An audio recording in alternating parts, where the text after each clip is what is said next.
Good morning, good afternoon, good evening, whatever time it may be when you're listening to this podcast. This is Jody of FervorVoice.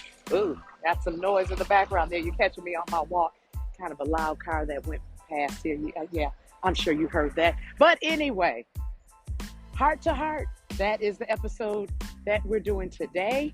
No work required because I'm doing the work for you, and so is Bryan, my husband. So I put Bryan in with me so we can get two perspectives, the male perspective and my perspective. I won't claim it to be the overall female perspective, but it is mine. We are going to run through episodes 1 through 10 and just kind of talk about them briefly.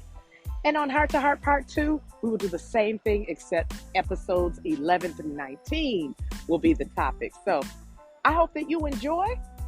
I hope that you listen in. And I hope that you get a lot from this. I hope you gain a great deal from this.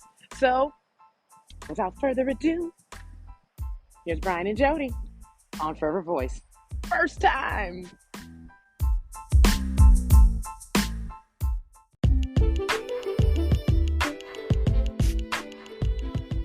All right, so I am back. It is Jody, FervorVoice, and this episode, as I promised, was going to be kind of like a reflection.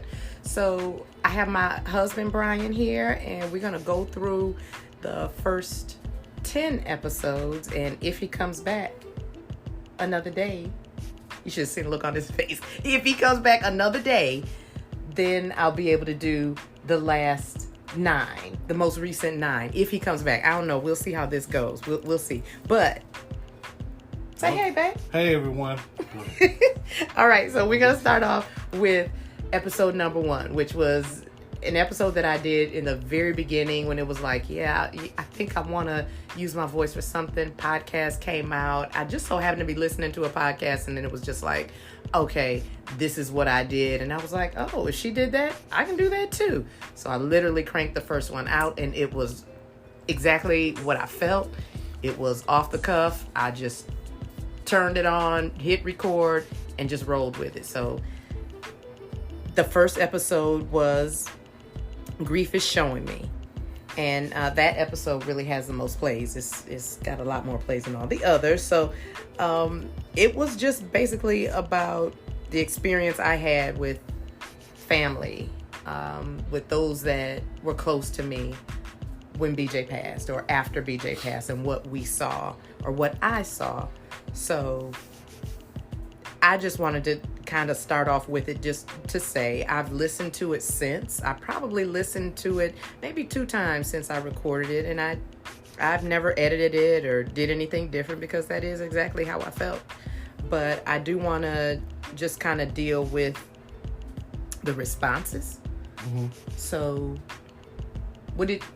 I don't know, did anybody I didn't talk to you about that, but did anybody talk to you about the episode or no? No one's talked to me about the episode. What's your response? How did you feel after you heard it for the first time? Or was it just, did you kind of feel like, okay, I don't know, but okay. Yeah, I pretty much felt the same way. It's like, I didn't know what to think. No one had come and talked to me about it, or said anything about the episode. I just got my own feel and understanding for it for myself. And what was that? What'd you think? As far as family and responses, as far as the grief, or just the family part? Just the family part and the responses, because I shared some responses with you, and I told you that some people felt like that's too much, or some people felt like, I don't know. How do you feel? What are you thinking? Just trying to reflect back to that moment and trying to get the right. Sometimes it's not right to sit here and try to get the right words. I'm just trying to get the right feeling and understanding where I was at that time. Yeah. Because again, we're in episode 19, and I'm reflecting back to episode 1. So as far as with me, it's just the family responses. If that's what I'm going off of, it can be very, very different when you're dealing with 2 different families.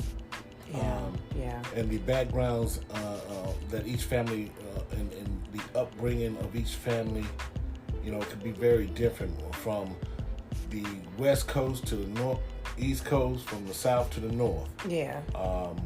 And my upbringing was very different too. Right, and it's very not to say anybody's upbringing was wrong. Right. It's just different. Right. And we all, no matter what part of the world or country or state that we live in, it's just different.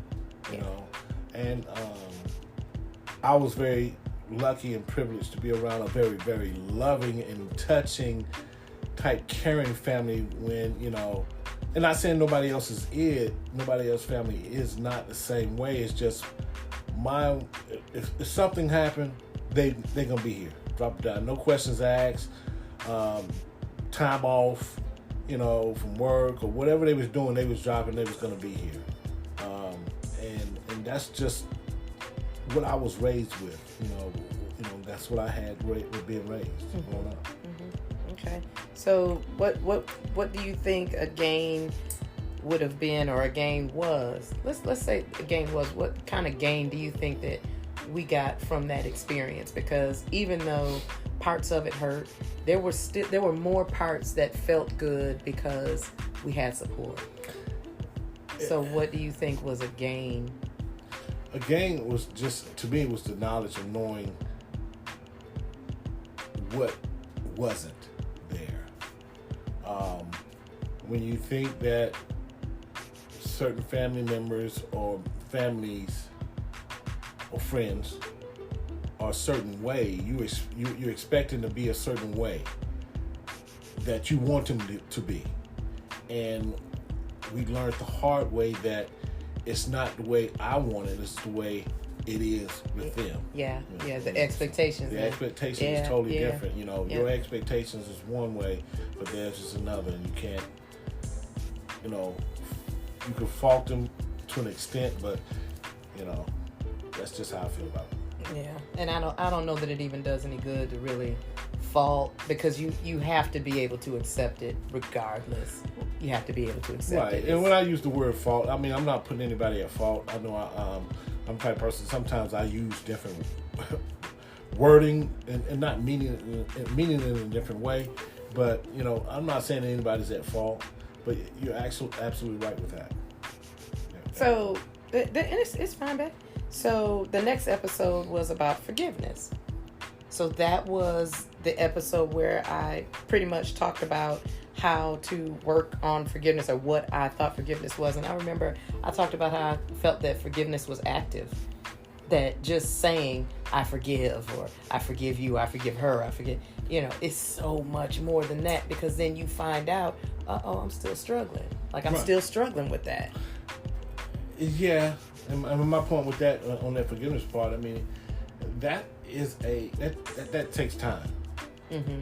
There's no time limit for anyone as far as their forgiveness on whatever situation it may be. Yeah. It just, when it comes to you, I mean, it's hard to explain it on my end, because I've had incidents and situations where, perfect example was someone in the military. I had to end up forgiving them for doing me wrong. Mm-hmm. To whereas I didn't want to see this person. If I did, I wanted to do this, I wanted to do that. But the only thing with that is, just say one Kendra and BJ was like. I'm not sure. I'm not sure. This is one guy that was in the military with me at Fort Campbell. Oh, no, that's not, no, because the kids didn't know. No, No, I'm not talking about him. I'm not going to say his name, but they know who I'm talking about. But no, this is totally different.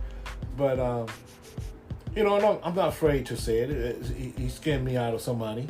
Yeah. He scammed me out of some money. But, for a long time, I didn't want to see him. I thought he was a friend. I thought he was a brother in the Masonic Lodge with me. And I had to forgive that for myself. Right. Because I held all that anger inside when he didn't went on about his life. Yeah.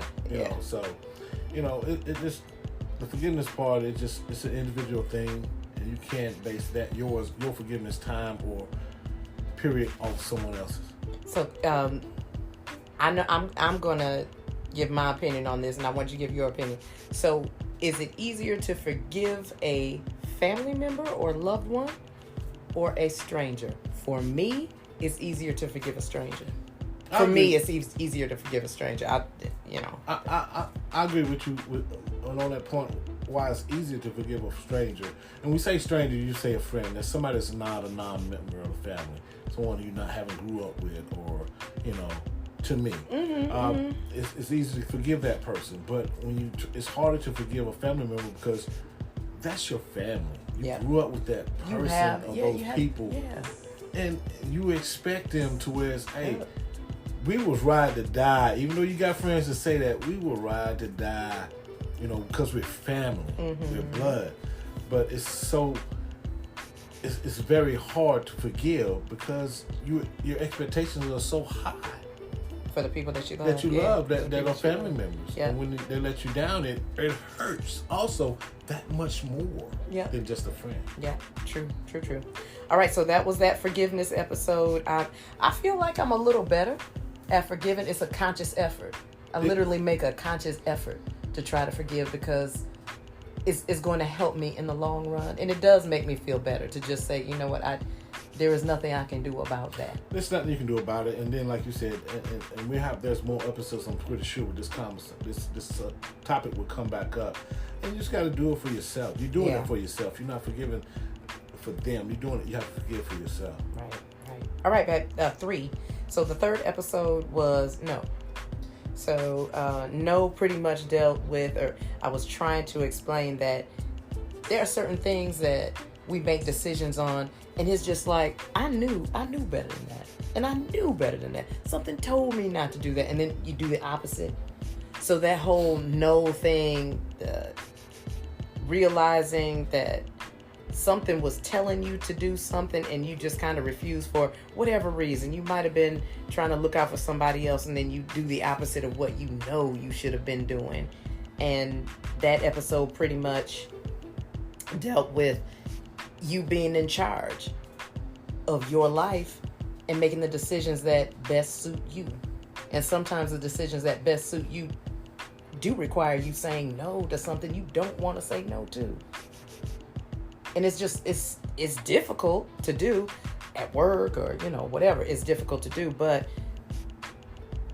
a no could potentially save yourself from some heartache, could potentially save yourself from different situations and issues that you would have a difficult time getting out of. Because sometimes we really stick our neck out for people, or really stick our neck out for something, any particular project, whatever.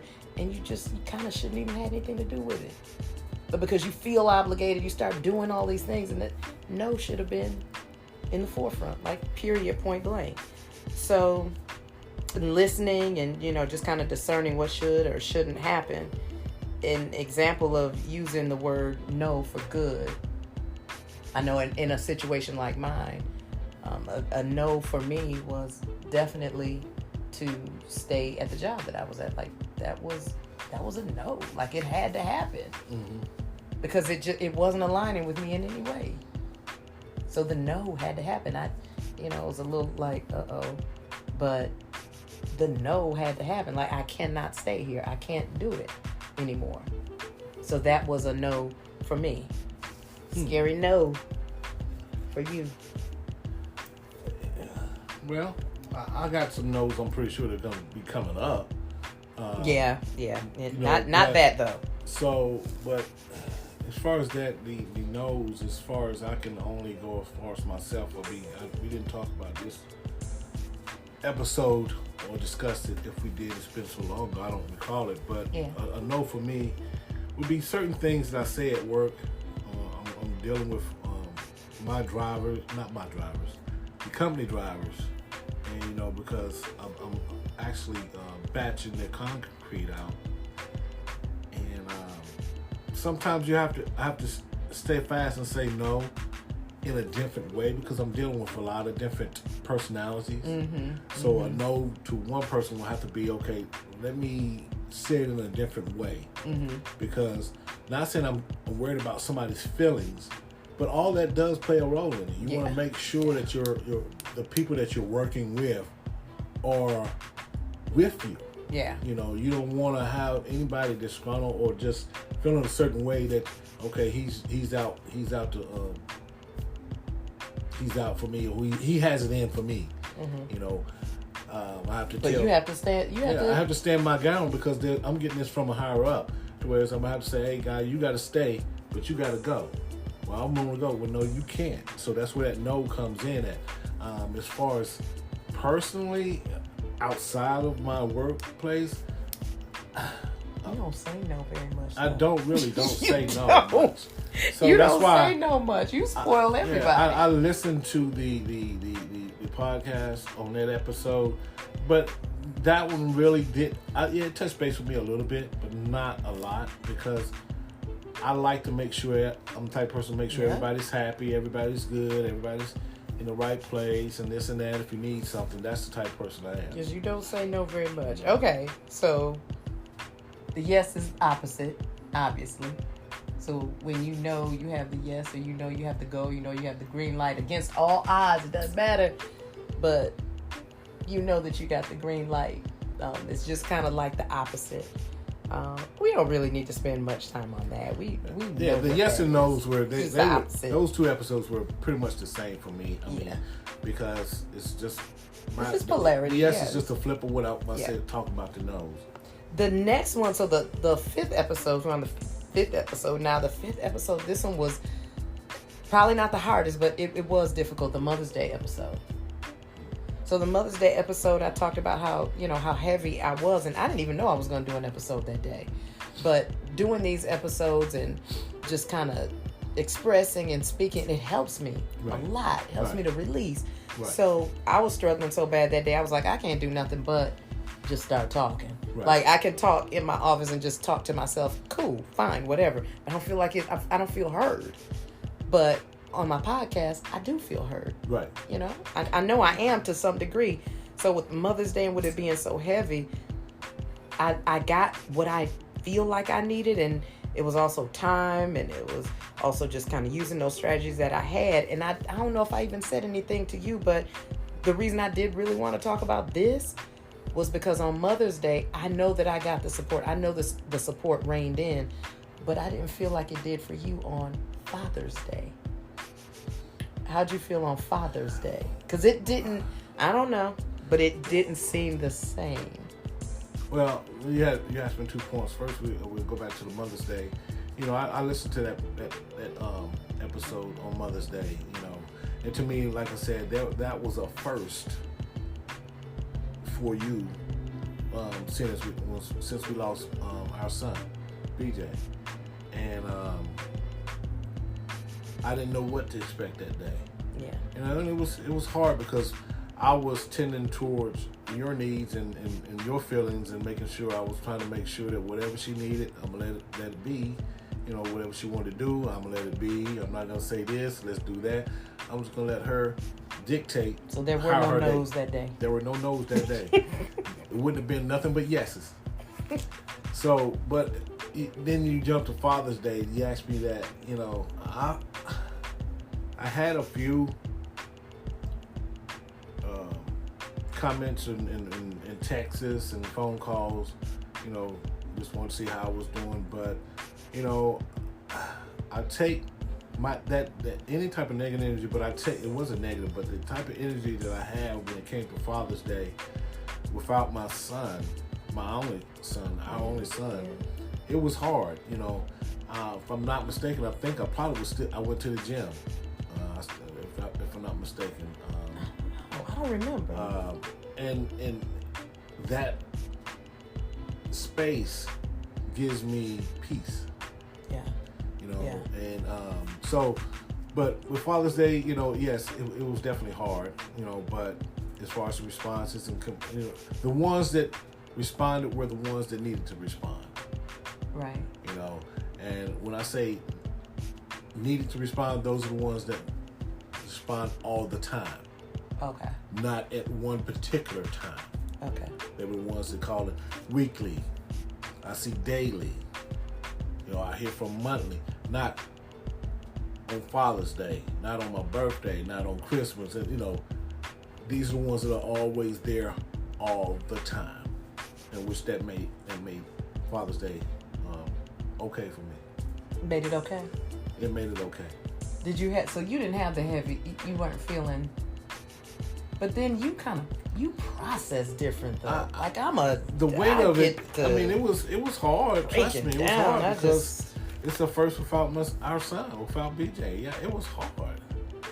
But the way I think process yeah, that's what I meant. I have to ease my soul. I try not saying, I know we talked about this before about me doing things or processing things and setting it to the side or saying a word with, okay, that sounds like you just setting it to the side and forgetting all about it. Mm-hmm. But in a sense, yeah, because I don't want to give that negative energy. When I start thinking about it, I'll go back to how it all happened. How did we get to this place? Okay. I'm not going to give that any of my energies when it comes to that. So I try to keep positive feelings and energy around me, no matter what the case may be. But you have to feel it. You have to feel it. Otherwise, it's just going to pile up. I do. And that's what me being able to release it, going to the gym, doing something, I release it right there. Oh, boom. As soon as I hit the door, it's gone. Yeah.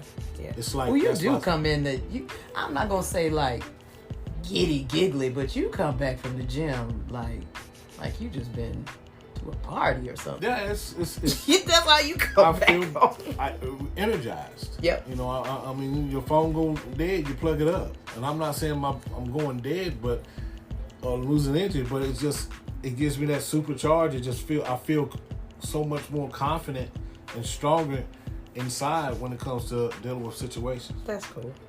That's yeah. I'm starting to ramble a little bit. I think you're doing good. Oh, okay. I think you're doing good. Ego 6, episode 6. That was about ego when I talked about how to put your ego in check, and realizing there's only so much we can actually control. So I know, like, when I think about now, not before, like pre or before BJ's death, just trying to, no, probably even years before, because I think in therapy it had gotten broken down before that. But before I understood that I only have control over what I can do, I was just like on a mission to just, no, that ain't gonna be right, so I gotta make sure, trying to outthink life, trying to make sure that I outthought life or outthought somebody else or whatever, and let me do this because he'll probably or she'll probably do that. Right. And having that understanding about ego and how the ego just kind of gets in the way if you let it, and also the fact that your ego can protect you, because your ego is that thing in the back of your mind that's just like making you feel like, okay, this ain't right. Or and it can protect you, but if you let it get out of control, it can also harm you. Yeah, and protecting part, it's not gonna let anything hurt you. It doesn't want, it's gonna try. Mm-hmm. Do you still try to control things? Or are you good? No, I'm good. I don't try to control. You just let it flow. I let it flow. I try to just let it flow. Just let it flow. Because trying to worry about somebody else's ego and them trying to, dictate a certain issue or subject or whatever the case may be, you just gotta let it be. Because it's still, and it goes back to your other episode. You're gonna go back to either gonna be a yes or no coming out of it. Yeah. Mm-hmm. So you tie those into it. Okay, that your ego is gonna boost you anyway. Yeah. Or boost that person's, because it'll make you think, oh no, they ain't getting ready to do this, and you try to take control when you don't have to. And you don't have to, because it's gonna fall back. Mm-hmm. But not fall back. It's gonna come back around, or it's gonna come back to the front. It's gonna be the way it's supposed to be. Exactly. So shadow work. So shadow work is kind of working on all your, not all, because you can never get to all of them, but if you can get to some insecurities and just work on some insecurities, that's what the shadow work is. Owning your stuff or owning things and just kind of digging into it and trying to pull back the layers and figure out what's what. He yawning. I'm about to lose him. All right, we're going to get through Shadow and 3 more. No, go ahead. Before I lose him. Okay, so a shadow that you can admit to. I'll start. Yeah, because So I'm trying to remember. Okay, so a shadow that I can admit to, even though like I don't say anything, but I'm embarrassed about my laugh. Did you know that? I can't help it. Like it's my mom's laugh, it's my grandfather's laugh. You may be. It's so loud. Like I got in trouble. I used to get in trouble at work for it. Not the teaching job, but the job that I had doing customer service. I got in trouble for it because other customers talking to other people would say stuff. And I remember my manager used to come over to my little pod and be like, you're going to have to stop. But I mean, I first met you. I mean, the laugh was loud then. It's still loud now. I mean, but I've come accustomed and used to it. It's just, but yes, there's times sometimes you be like, you make me stop and I wait a minute, ooh, that was a little loud. But, you know, that's one negative on it, but it is a laughter of energy that it resonates with everybody around you though. But notice when we go out to eat or whatever, and I'll be so mad because somebody's talking loud. But don't let me bust out laughing. Right, but that's that kind of shadow stuff. Like I'm so insecure about volume because of my laugh, and I don't want anybody else to be loud. Yeah. But I got the loudest. I have not heard anybody laugh as loud as me. I can count on one hand. As loud as me or louder. But when I do see somebody or when I do hear somebody laugh, I'm like, ooh, damn, were you loud? Ooh. You're a little louder than that. I mean, yeah, but it's, yeah. What? Give me yours. Probably my ears. Is that the biggest one? Yeah, my ears, because they, your insecurity. Used to be my insecurity about my ears growing up. Curled out.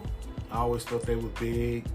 You know, I got picked on when I was younger. You know, not picked on like bully, but you hear jokes and stuff, and growing up, it made me very insecure to where I didn't like. You thinking people laughing at you just because you hear laughing? Yeah, you they laughing. I'm walking out. I'm thinking they laughing at me. Yeah. But it took that to, and I just challenged that energy, and I think me and you talked about challenged myself into doing better in sports. I tried to do better in school. I did okay in school, but I excelled in sports. And because of that, I just wanted to make sure, okay, they talk about me, I'm going to be better at this than anybody. Mm-hmm. And, I did pretty good, I've never even worked on my laughing insecurity. You worked on yours? My ears, yeah, it don't bother me no more. I shaved my head off bald.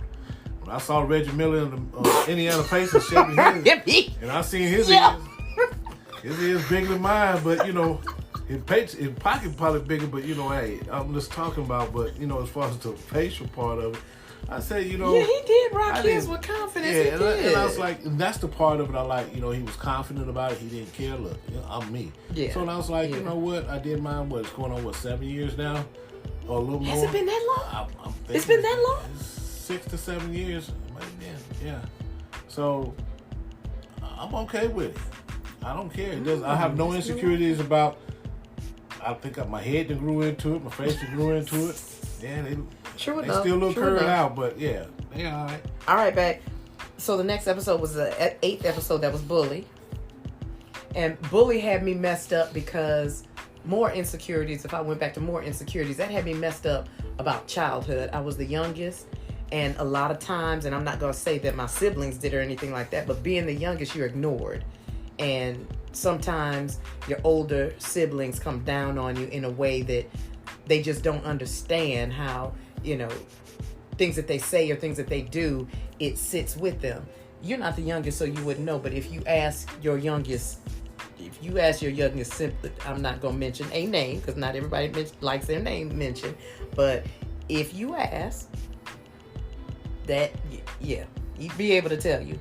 He would be able to tell you how the things that you said or you did affected him. And it never stops. It never stops. Like it still, happens now.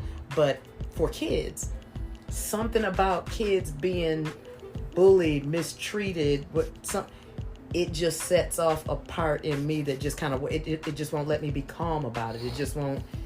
Yeah, it just won't let me be still.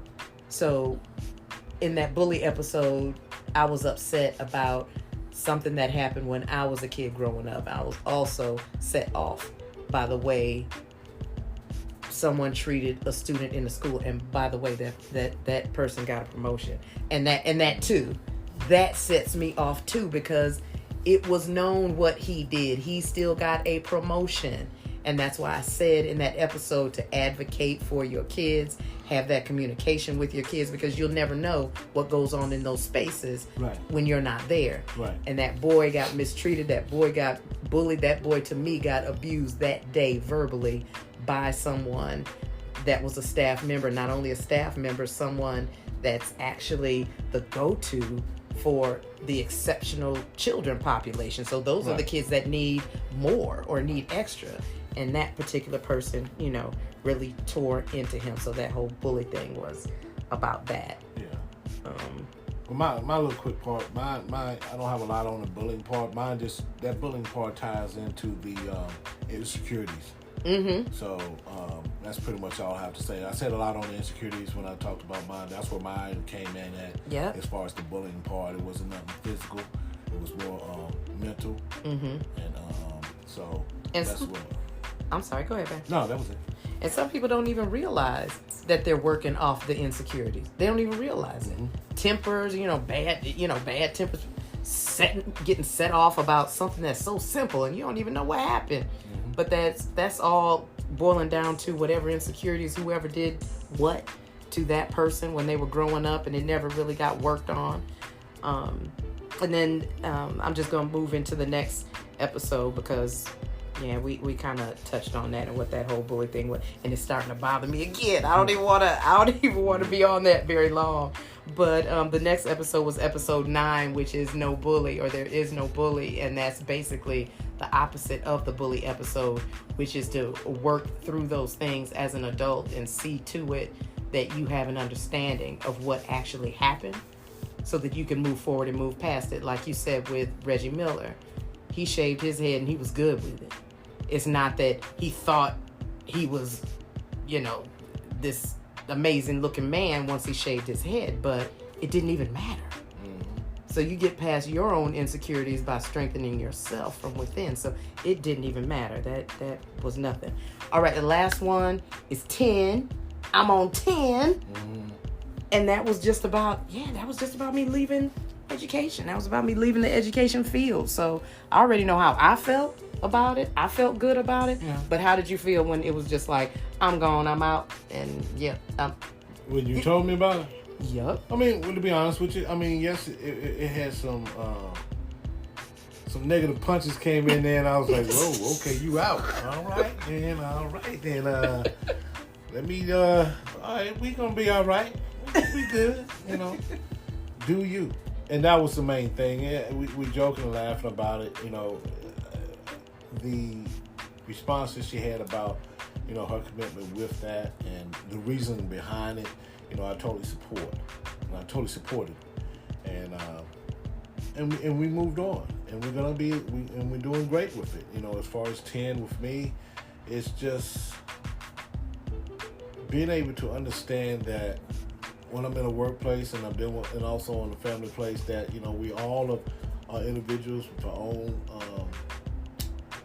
personal identities and thought processes. I'm just on 10 because I'm able to, my wife and my daughter have been able to show me through some other teachings that it's okay to let other people do things. It's okay to take a step back. It's okay to have understanding and just be there when you needed to be there, instead of trying to be the captain of the ship and just take over doing everything. You can't do everything yourself. You try, but you're going to miss out on a lot of things when you do that. So right. That's what on 10 it is with me. That's you. I didn't tell you about. Remember I'm on 10. You had an I'm on 10 moment too.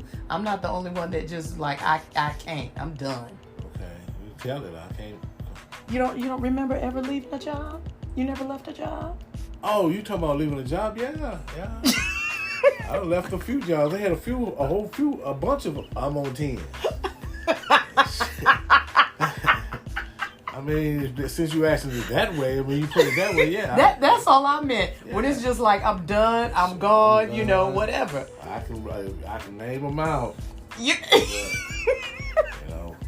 But I'm not gonna do that. Yeah, we won't name them. We won't name them. But that 10 moment hasn't just been with me, no. But it had a positive result. It worked out. Yeah. It definitely worked out. Sometimes the transition and just kind of getting to the next step was a long, hard run, but yeah, it eventually ended up working out. It worked out for the better.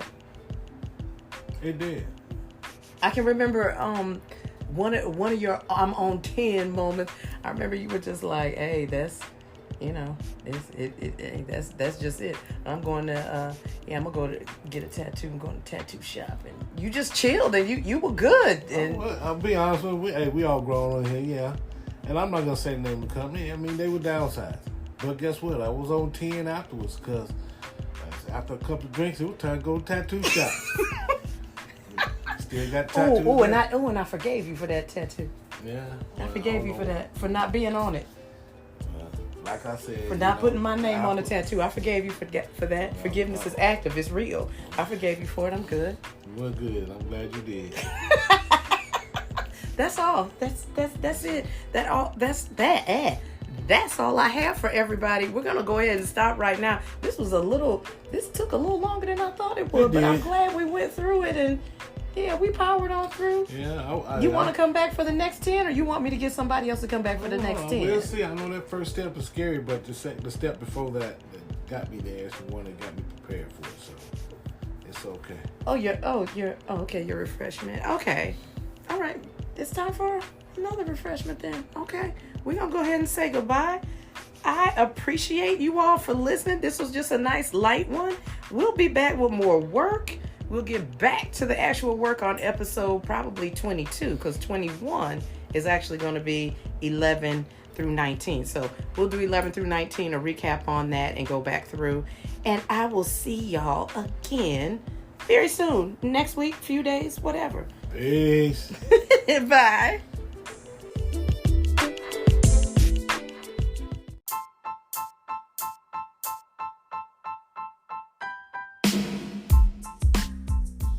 All right, good people, back with the recap. One thing I noticed, because whenever I just jumped right on that, right? Okay, sorry, but yeah, breathe, Jody, breathe. Okay, anyway, whenever I record a podcast, I always listen to it one more time before I send it off. And one thing I noticed was that my intro was like high energy, and then the podcast itself, the actual content, it was a little bit lower energy. I caught that. I just wanted to get that out first and foremost. So yeah, I'm gonna have to work on that. I'm gonna have to keep my energy high, whether I'm outside or in the office. Either way, I'm gonna have to match that energy. But anyway, yeah, that'll come up Heart to Heart part 2. So I'll make sure I keep that energy nice and high.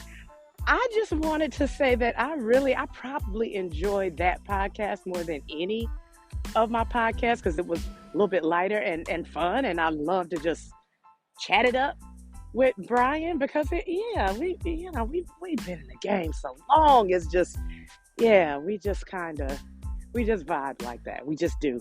So in going through each one of the podcasts, I feel like we just pretty much gave our opinion on the podcast. We didn't go too deep. We didn't want to be too personal. We just wanted to keep it light, and I think we accomplished that. I want to make sure that we do the same thing with the next set of episodes. Not a whole lot going on, just to make sure that there's just kind of some dialogue about it. And that's pretty much it. In this recap, it's very simple. It's very light. We just wanted to be able to, again, chat it up. And that's exactly what we did. Could I dedicate this episode? Because I generally do a dedication. I have dedicated an episode to Bryan. I've dedicated an episode to myself. I think at this point, yeah, we just gonna leave it right there where it is. Other than dedicating the episode to all of the listeners, it was for you. It was just to briefly run through and say, hey, this is where we are now. Hopefully there's been some growth there. Hopefully it definitely has been for me. I definitely recognize some things. And I'm definitely working on some things. So the whole purpose of it is to work, to do the work and to understand that it's for you, for yourself.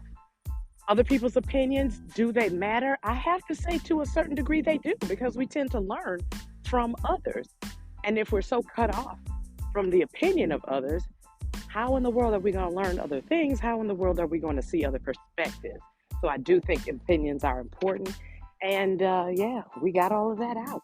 So until next time, and again, dedicating the episode to all of the listeners. So thank you so much for your support. Hoping for continued support and even greater support.